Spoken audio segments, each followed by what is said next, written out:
Good afternoon out there, shopkeepers and do-it-yourselfers.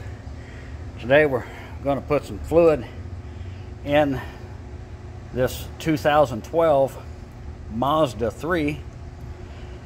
Its production date on it is 6/12, and the VIN code number, let's see, I don't think you can see it. It is a C. The 10th digit is a C. Makes it a 2012. 10th code is a C. That makes it a 2012. Anyway, we take the air filter housing assembly out of it.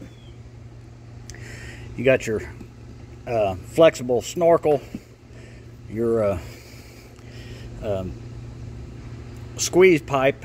You got a 10mm screw clamp on it. Take it loose and take this off. It goes into the front above the radiator core. You got that at the top and that at the bottom, and that'll slide off. When you open those little tabs, this end, kind of hard to do it one-handed.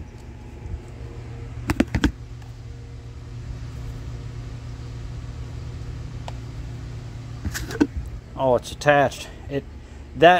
Those clips hold it to the one-sided part of the snorkel right there.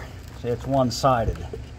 Your little tabs go onto that little clip right there at the top and one at the bottom. And that piece will come out. And if you want, you can take the top off of the cleaner. There's just two retainer clip tabs on there. This be the front of the car, and this be toward the rear of the car, this being the driver's side of the car. Then your air filter sets in here. There are no fasteners that go inside. The only fastener, there's a 10mm head bolt that goes in here that holds it down, and then there is that little prong and that one there that fits into a rubber grommet. That is the only thing that holds that in. When you take that off, then you can access in the front of the transmission. Get my funnel out of the way. You can access the front of the transmission down there at the bottom. Your dipstick tube fill port is held in by one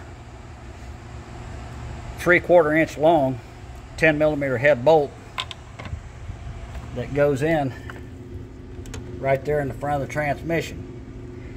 If it's been in there for a long time, it's the rubber O-ring is kind of oxidized and very stiff, like this one was. You might need to get a pry against this edge and rotate it around so you can start to break that O-ring loose. It goes in there like that, and I pried it around this way and was able to work it back and forth a couple times, and then it came up. Don't pry up here on this little handle piece, because you'll just break it off. And then put your long funnel down in that hole right there and put your fluid in there. I don't know how much it takes, and I'm not sure what type of fluid it takes.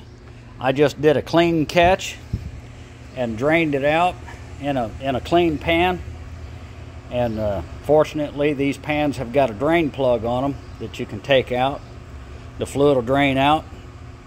You don't have to take the pan bolts off and spill it over the edge of the pan, but I had to take this pan off because the pan was rusty and it had a rust hole toward the back of the pan, and it was leaking just sitting there. But I was having a hard time getting a pan furnished that was the correct one.